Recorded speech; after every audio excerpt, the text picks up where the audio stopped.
Assalamualaikum warahmatullahi. Bersama saya lagi ya dalam program kita berkongsi-kongsi pengetahuan, berkongsi-kongsi pengalaman bagaimana kita nak menanggapi kehidupan kita sehari-hari. So hari ini kalau kita lihat hujung tahun lepas, beberapa minggu yang lepas berlaku banjir besar di Selangor kan. So banyaklah orang yang hilang rumah, hilang mata pencarian, hilang macam-macam ya kenderaan. Jadi sebahagian orang dia ada pendapatan yang okeylah, yang tinggi, ada simpanan. Jadi kesukaran yang dia lalui itu akan macam mengurangkan sedikit keselesaan dia lah. Lepas tu dia akan dapat recover balik dengan cepat. Ada orang dia pendapatan dia rendah kan, pendapatan dia rendah, jadi fasiliti maklumlah, rumah hilang, fasiliti hilang, ya, kereta hilang, jadi dia akan menarik banyak komponen daripada pendapatan dia yang akan datang kepada untuk mengembalikan fasiliti. Jadi sudah ada pengurangan perbelanjaan untuk makanan ya. Di situlah kadang-kadang kita kena fikir apa masalah yang akan berlaku apabila kita sudah mengurangkan posisi makanan ya dari pendapatan yang kita ada ya. Ada orang langsung dia hilang pendapatan ya, langsung jadi gelandangan ya, itu lebih sukar lagi lah. Jadi bergantung pada tahap. Yang pertama saya just share pengalaman saya lah ya. Saya dah lalui hidup ini. Kita kan dah tua, dah matang lah ya kan. Kita dah lalui apa yang orang-orang sekarang lalui ni. Ya, saya alhamdulillah Allah takdirkan pernah lalui kesusahan pada tahun 2003 lah. Mula saya masuk fasa tu, ketika itu umur saya hampir 40 tahun lah ya. Ketika itu dah ada anak 7. Dan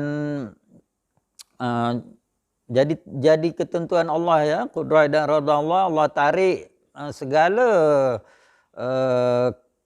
keupayaan ekonomi yang saya ada waktu tu ya. Sebab saya bukanlah orang yang tak ada harta. Saya ada harta, ada pekerjaan dengan gaji besar waktu tu kan. Pada zaman itu besarlah gaji 4,000 tu besar waktu tu. Saya ada kebun, ada macam-macam lah ya, serba-serbi. Tapi sampai pada fasa itu Allah tarik menjadi ujian. Jadi yang pertama kita kena ingat, apabila berlakunya satu musibah, kita anggap itu sebagai ujian, jangan anggap itu sebagai bala. Jadi kita tanggapi permasalahan kita sebagai satu ujian. So bagaimana kita sebagai hamba Allah ini nak menanggapi ujian itu. Jadi kadang-kadang ya, Allah sebenarnya Allah tengok kita itu lalai lah. Maksudnya bukan kita buat dosa-dosa apa, tapi kita lalai untuk dekat diri dengan Allah. Ya, kebanyakan orang dia tak buat dosa, dia solat, dia puasa, dia tak tinggal apa yang Allah perintah, dan dia tak buat apa yang Allah larang. Tetapi jiwa dia ya, dipanggil dosa kalbu kita dengan Allah. Jadi Allah tengok kita ni dah rajin solat, dah tak buat maksiat kan. Lalu Allah hendak kita ni lebih dekat dengan Allah. Jadi Allah nak panggil kita tu macam mana? Macam mana Allah nak panggil kita? Kita dulu solat 5 waktu penuh, tapi mayang tahajud tak tahulah bila aja ada kan. Terkejut pun kadang-kadang pergi buang air, balik lepas tu tidur balik. Jadi kadang-kadang Allah berkehendak memanggil kita untuk dekat dengan dia. Itu adalah qudrat iradah Allah yang kadang-kadang dia bagi secara yang kita sangka menyukarkan, tapi sebenarnya itulah yang Allah nak panggil. Jadi saya dulu melalui fasa itu selama 7 tahun. Keluarga saya ni tak dapat, saya tak dapat nak kembalikan suasana ekonomi saya tu dalam masa 7 tahun. Walaupun saya berusaha sekuat mana pun, saya cuba sedaya upaya pun tak dapat juga bangun ekonomi. Jadi daripada kami tinggal di rumah yang selesa, terpaksa masa tu bawa anak, masa tu dah ada 7 anak, bawa pindah di stor buah, duduk di stor buah, ada stor kan, ada bahagian yang bilik dia tu tak ada dinding, tak ada tingkap. Ada bahagian yang ada lantai, ada atap, tak ada dinding. Jadi itulah kita bahagian yang tak ada dinding tu kita letak kain sebagai pengadang. Di situlah saya membesarkan anak selama 7 tahun lah juga ya, duduk di di stor buah tu. Air elektrik ada, air kita tarik daripada rumah jiran. So makanlah apa yang ada. Jadi bertahun-tahun anak-anak ni duduk tidur dalam kelaparan ya. Biasanya waktu tu kita masak sekali sehari nasi. Kemudian kalau ada lauk campur dengan sayur apa, buat banyak kuah kan, kemudian anak-anak makan. Anak-anak ni biasanya dia makan tengah hari, kemudian petang dia akan makan. Jadi malam dah tak ada makanan. So kita tidur dalam kelaparan. Kelaparan selama lebih kurang 2 tahun lah ya, anak-anak tidur dalam kelaparan. Jadi saya ada impian nak dapat anak yang pintar lah, maksudnya. Macam mana kita nak dapat anak-anak yang pintar, tapi dengan keadaan hidup kita yang makan pun tak cukup, nutrien tak cukup, tak lapar, macam mana kita nak jadikan anak kita pintar? Itulah isu sebenarnya yang orang lalui sekarang, zaman kena banjir, kena apa semua tu. Bagaimana nak pastikan anak-anak kita ni dapat nutrien yang baik untuk jana kepintaran mereka. Jadi apabila saya lalui fasa itu yang saya tak dapat bagi anak makan, macam mana anak-anak pintar makan pun tak cukup.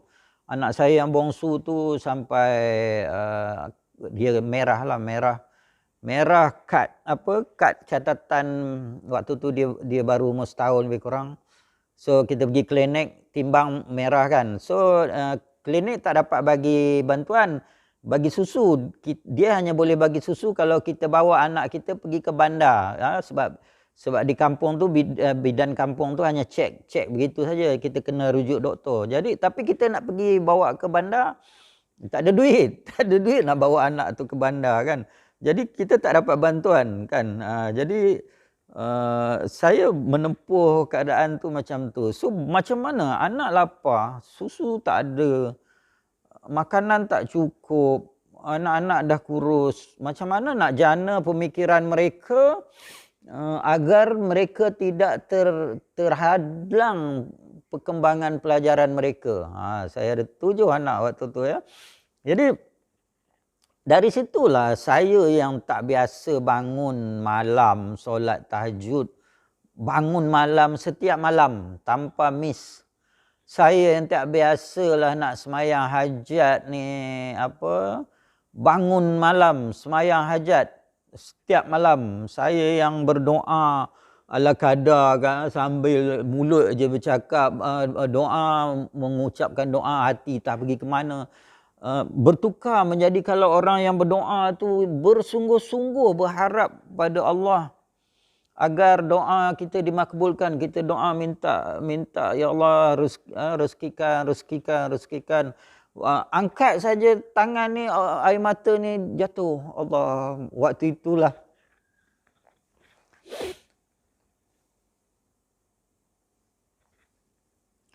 waktu itulah paling nikmatnya kita bersolat, berdoa kepada Allah. Kita berdoa kepada Allah mengharap. Waktu itulah kita rasa usaha kita ni langsung tak ada memberi bekas. Kita yakin bahawa hanya Allah lah yang beri. Maknanya kalau besok Allah bagi kita rezeki lebih, adalah anak-anak kita kenyang. Kalau Allah bagi rezeki sikit, anak-anak kita lapar lah.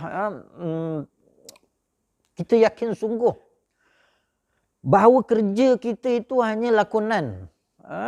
Rezeki itu daripada Allah. Sebab saya bekerja bersungguh-sungguh, tapi rezeki itu tak boleh datang dan tetap tak cukup. Jadi waktu itulah tertanamnya keyakinan bahawa kerja itu tak memberi bekas. Ya? Allah lah yang memberikan rezeki kepada kita waktu itu. Jadi kita tu alhamdulillah kena ingat ya, kamu akan diuji. Ayat-ayat Quran saya baca dia punya pergesaan lah. Kamu akan diuji dengan sedikit kelaparan. Allah kata sedikit. Allah sebut dalam Quran tu sedikit kelaparan, tapi kita yang harung tu Allah, anak-anak kita lapar kan, dan sedikit ketakutan. Dan isunya orang apabila dia miskin, dia berdepan dengan penghinaan masyarakat. Itu benda yang macam nature lah. Bila kita miskin, susah duduk di store buah kan, bukan tak ada kawan, tapi kawan tak dapat nak nampak kesusahan kita, dan orang masyarakat sekeliling mungkin tak tahulah apa yang sebenarnya mereka lihat, dan mereka banyak mencari kesalahan, banyak mewujudkan suasana untuk menjatuhkan maruah, menghina. Itu benda yang kita lalui waktu itu, dan hati kita waktu tu hancurlah dengan masyarakat itu kan, dan kita hanya bangun mengadu kepada Allah, mengharap pada Allah, bersembang dengan Allah, berkalam dengan Allah setiap malam tanpa putus, tanpa miss, berdoa.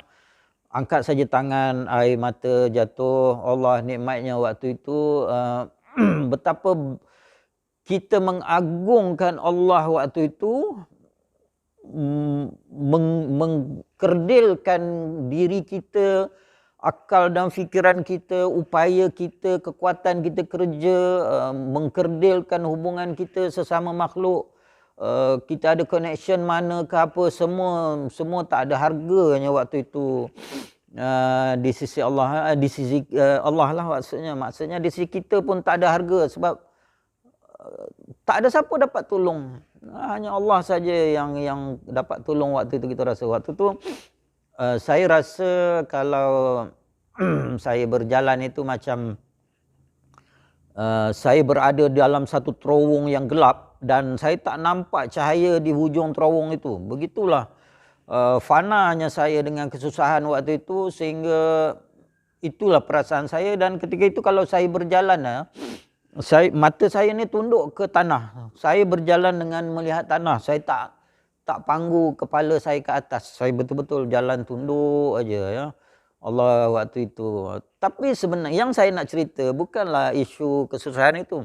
Daripada itu ya, macam mana Allah anugerahkan saya, Allah titipkan pengetahuan dalam hati nurani saya. Saya ada satu sikap lah, saya suka menyelidik, mengkaji. Tapi saya tak kata penyelidikan saya itulah yang saya dapat finding. Saya lebih kata finding tu berada, dicempakkan oleh Allah dalam kepala saya. Pertama sekali, saya dulu berniaga roti canai. Saya berniaga roti canai, tapi jualan saya tu sangat sikit. Kadang-kadang dapatlah untung RM10, RM15. Anak 7 sekolah dapat untung RM10, RM15, RM20. Macam mana nak bagi anak makan, nak bagi anak sekolah, nak beli baju kan. Bila kita buat roti canai tu jual tak habis kan, dough tu tak habis, kita bawa balik, anak lapar, jadi dough tu dia dah naik sikit, dah kemal sikit. So daripada kita buang saja, kita pun tebal lah roti canai tu kan, tebal, kita masuk dalam flash. Rupanya fermented dough, roti canai fermented itu lebih lembut dari roti canai yang tuan-tuan makan di kedai tu, lebih lembut. So saya bagi anak-anak saya, dan anak-anak saya lebih suka roti canai yang saya nak buang tu daripada roti canai yang fresh tu. So bila saya dapat knowledge tu, maknanya secara kebetulan lah Allah bagi knowledge tu kan, saya pun buat 6 kilo tepung sekali kalau saya buat, saya mix, saya belilah.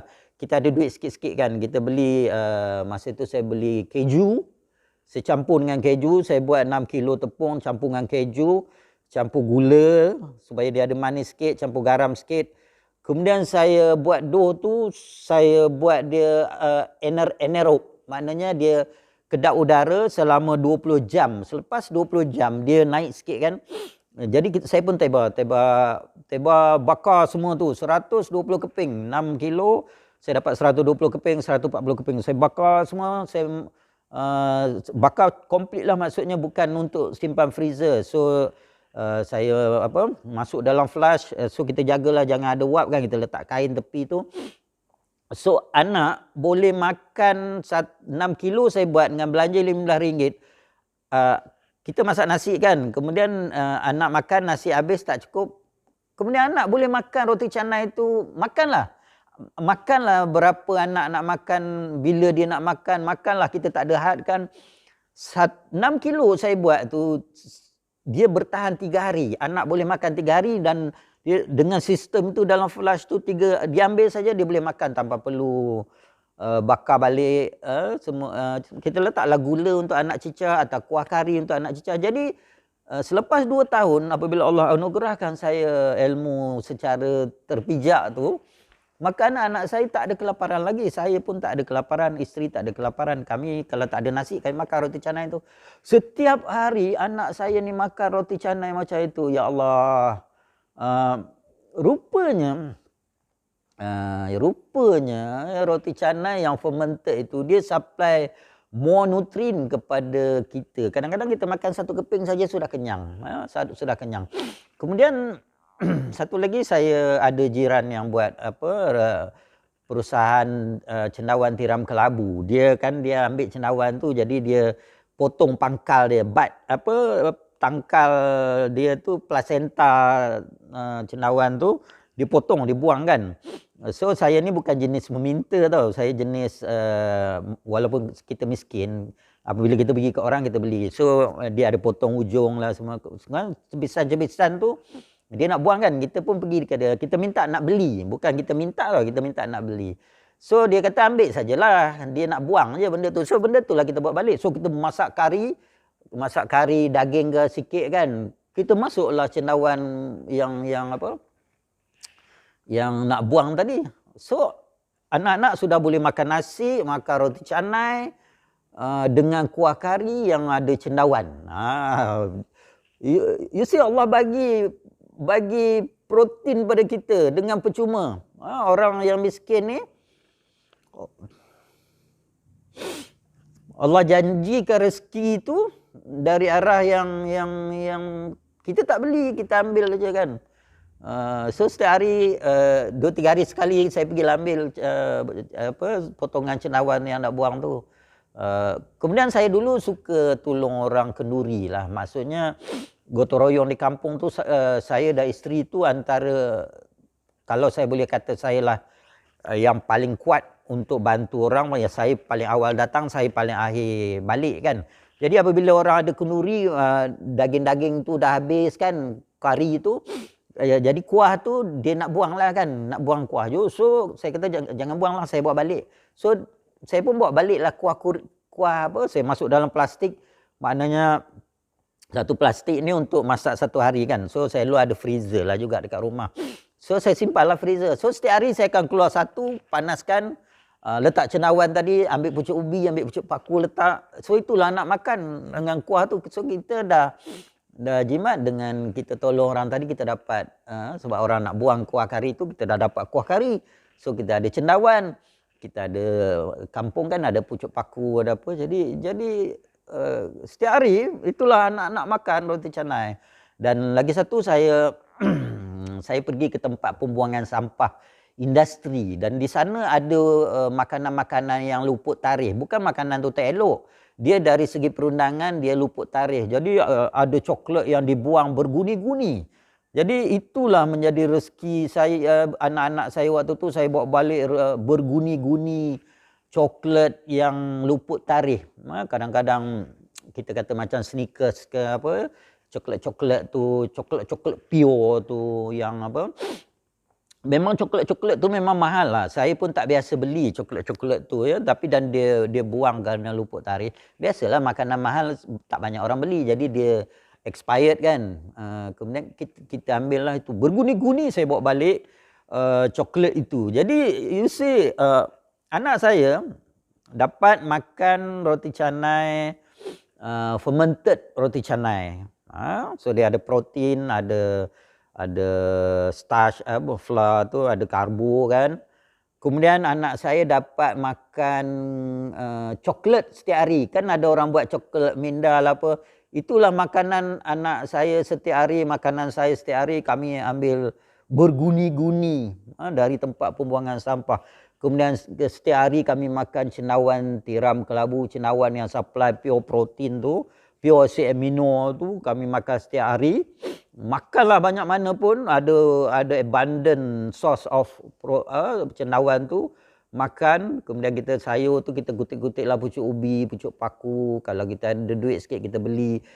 Dan kita kalau beli, kita tak beli fresh vegetable. So kita pergi pasar raya, kan dia ada bahagian yang buang makanan-makanan yang rosak tu kan. Sayur-sayur rosak, dia potong-potong, dipack dalam plastik. So itulah yang kita beli, buah-buahan yang dah tak cantik tu mereka jual murah-murah kan. So itulah yang kita beli bagi anak-anak makan. Bila Allah bagi idea itu, anak-anak dah tak kelaparan, makan mewah. Tapi bukanlah standard punya makanan, tapi makanan itu adalah makanan yang nutrisi dia cukup. Anak-anak dapat macam tu. Kemudian Allah campakkan dalam kepala saya ni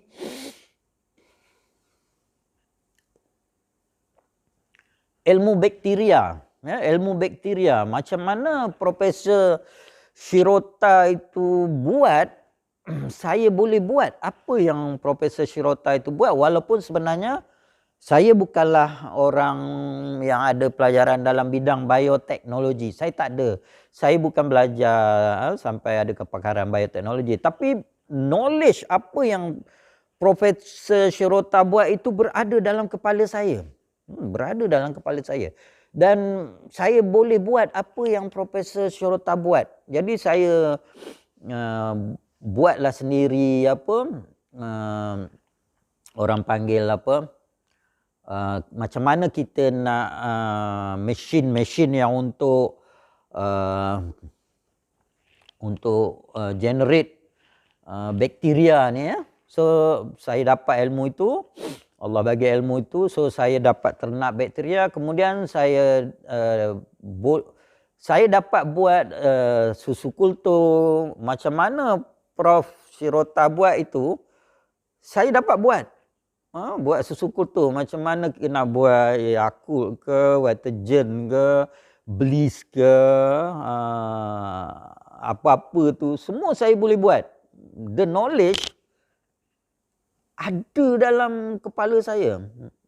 Allah titipkan knowledge tu dalam kepala saya. Dan saya boleh buat reaktor untuk generate bakteria tu, saya boleh buat. Ada dalam kepala saya tu. So saya buat. So setiap hari anak saya yang makan dengan yang macam saya cerita tadi, minumannya, masa tu kita hanya ada air gunung. Saya ambil air gunung. Allah tanamkan idea kepada saya, minumlah air gunung.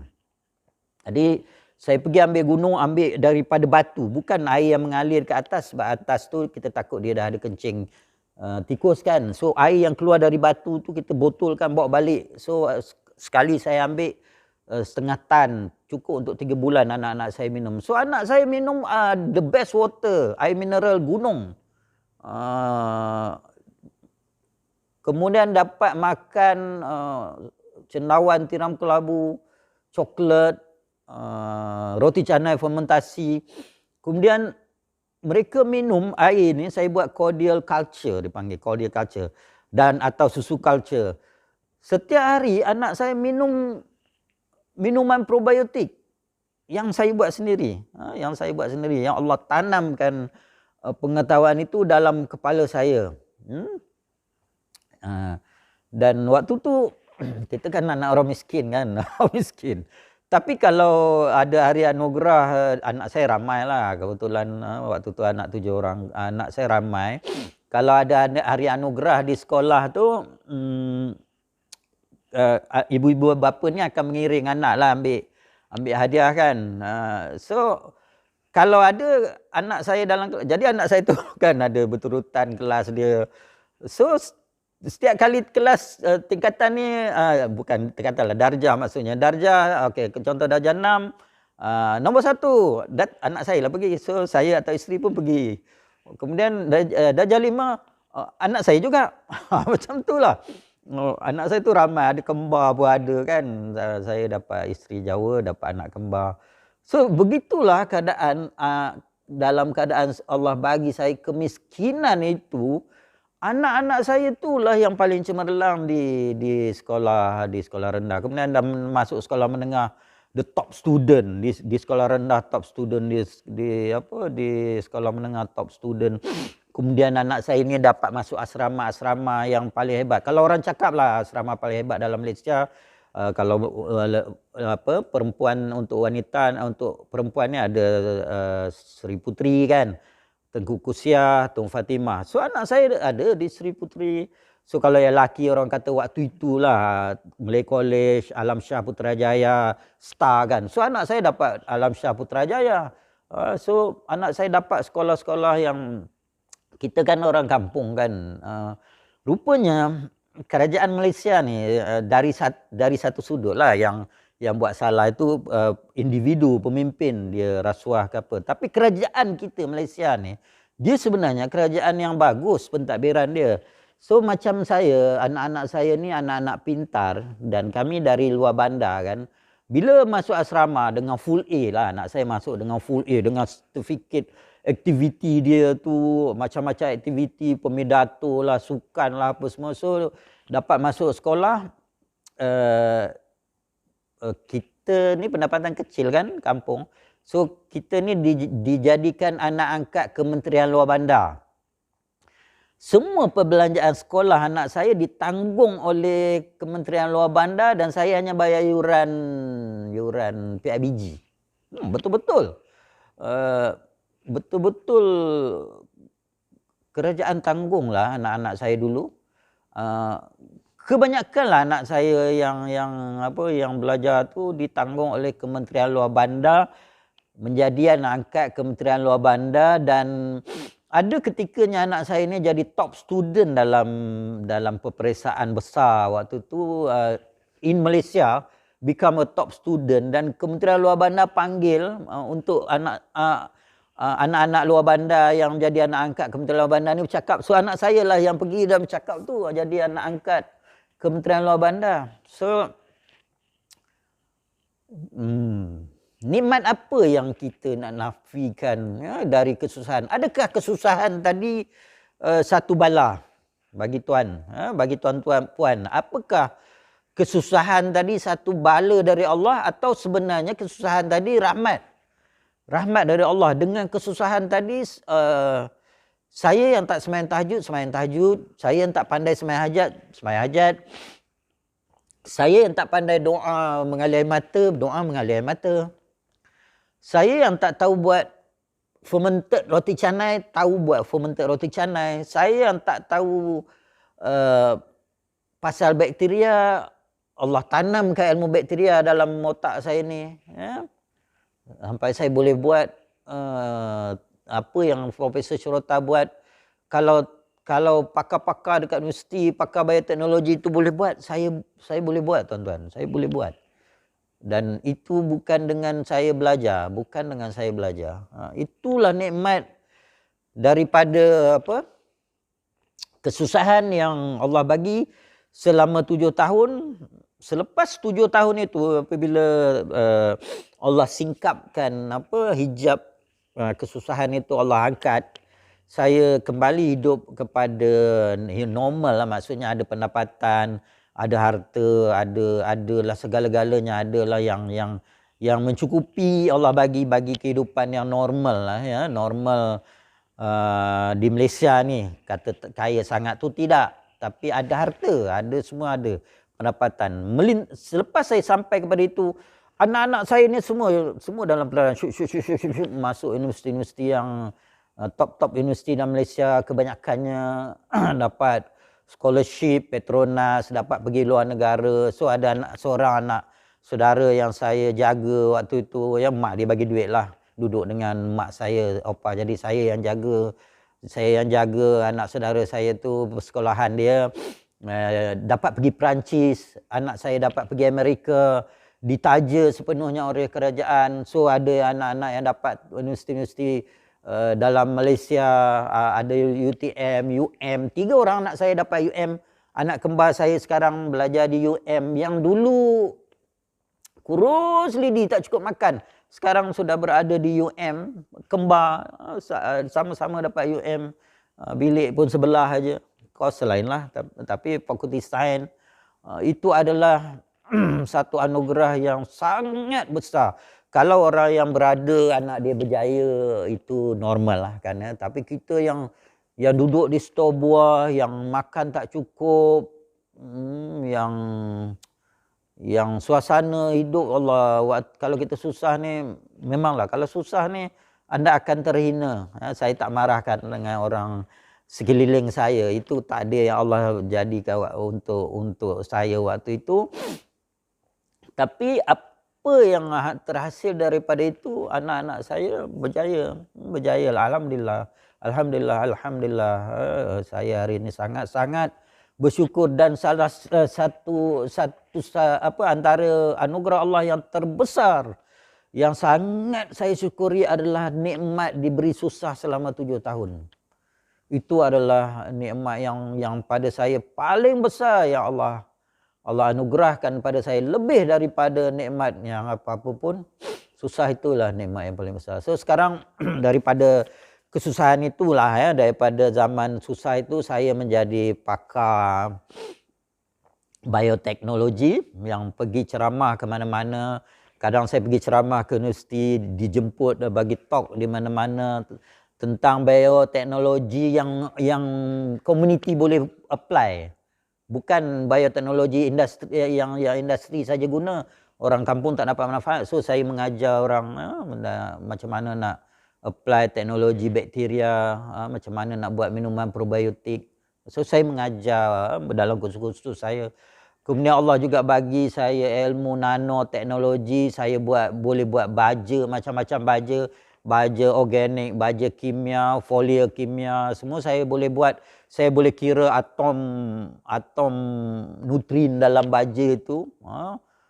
Jadi saya jadi pensyarah jemputan untuk nanotech, macam mana nak buat baja.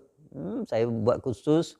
So kalau tuan-tuan ada kebun, tak perlu beli baja sangat, sikit-sikit saja beli, selebihnya boleh buat. So saya mengajar tu ya. Okey. Saya rasa itu sajalah perkongsian saya. Sekian, terima kasih.